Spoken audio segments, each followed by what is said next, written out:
नमस्कार दोस्तों। बांग्लादेश की हालत अब ऐसी हो चुकी है, जो बांग्लादेश के अंदर मौजूद जो लोग हैं, ना तो उन्होंने महसूस की थी, ना ही उन्होंने कभी सोची थी, ना ही उन्होंने कभी इमेजिन की थी, ना ही शेख हसीना ने इमेजिन की थी, और ना ही मोहम्मद यूनुस जो इस वक्त उनके केयर टेकर प्राइम मिनिस्टर हैं उन्होंने इमेजिन की थी। जी हाँ दोस्तों, बांग्लादेश के अंदर एक टेरर ग्रुप, जो कि बांग्लादेश का नहीं है, लेबनान बेस्ड एक टेरर ग्रुप है जिसका नाम है हिज्ब उत तहरीर, वो बांग्लादेश के अंदर अब एक्टिव हो चुका है। जिसका पूर्व काम शुरुआत से यही था कि जो अनपढ़ लोग होते हैं, अनपढ़ बच्चे होते हैं, युवा होते हैं, जिनके पास फाइनेंशियल कैपेबिलिटीज नहीं होती है, फाइनेंशियल रूप से कमजोर होते हैं, उनको रेडिकलाइज करता है ये ग्रुप, अपने साथ जोड़ता है और खलीफा की मांग करता है। जी हाँ दोस्तों, जो ये ग्रुप है वो ये कहता है कि दुनिया भर के जो इस्लामिक देश हैं उनके अंदर जो डेमोक्रेसी चल रही है, जो प्राइम मिनिस्टर की पोस्ट है, जो लॉज है, जो कोर्ट्स हैं, वो सब ठीक नहीं है। यहाँ पर जो है इस्लाम का रूल होना चाहिए, इस्लाम के हिसाब से जो कानून है उनका राज होना चाहिए। और ये डिमांड करते हैं कैलिफेट की, कैलिफेट जो कि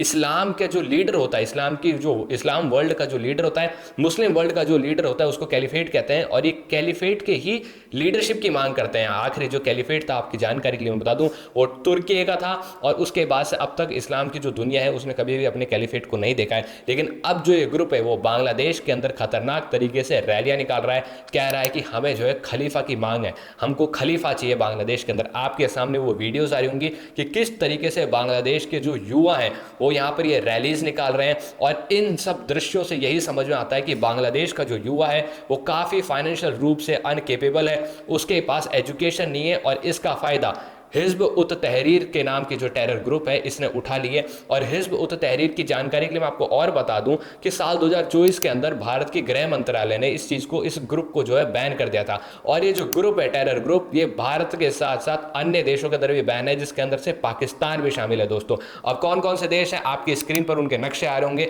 उनके फ्लैग्स आ रहे होंगे। वो खुद है बांग्लादेश की जो शेख हसीना की सरकार है, उन्होंने खुद ने इस चीज़ को बैन कर रखा है। China, Russia, Pakistan, India, Germany, तुर्की और बाकी तमाम जितने भी अरब देश हैं, इन सब ने इस टेरर ऑर्गेनाइजेशन को बैन कर रखा है। तो आप खुद सोच सकते हैं कि मोहम्मद यूनुस, जिनको अमेरिका ने, यानी कि जो बाइडन की गवर्नेंस के अंदर, जो बाइडन की जो सरकार थी, यानी जो डेमोक्रेट्स है, उन्होंने जो है जो मोहम्मद यूनुस को अपने पास अमेरिका में बुलाकर नोबेल पीस पुरस्कार दिया था, उनको उससे सम्मानित किया था। और कितनी पीस उन्होंने बांग्लादेश के अंदर बना रखी है वो आपको अच्छे से समझ आ चुकी है। इसी के साथ साथ ये भी समझ में आता है कि जो टेरर ग्रुप्स है इनको एक प्रॉपर स्पेस मिल चुकी है बांग्लादेश के अंदर इस तरीके से एक्टिविटीज करने की। क्योंकि जो टेरर ग्रुप, आप खुद सोचिए, जो टेरर ग्रुप पूरी दुनिया भर के अंदर बैन है, उसको ग्लोबल टेरर ग्रुप का जो है दर्जा दिया हुआ है, और वो पूरी दुनिया में बैन है, वो कितनी आसानी से बांग्लादेश के अंदर एक रैली निकाल लेता है और कहता है कि हमें कोई जरूरत नहीं है इस डेमोक्रेसी की, हमें कोई जरूरत नहीं है प्राइम मिनिस्टर की पोस्ट की, हमें कोई भी जरूरत नहीं है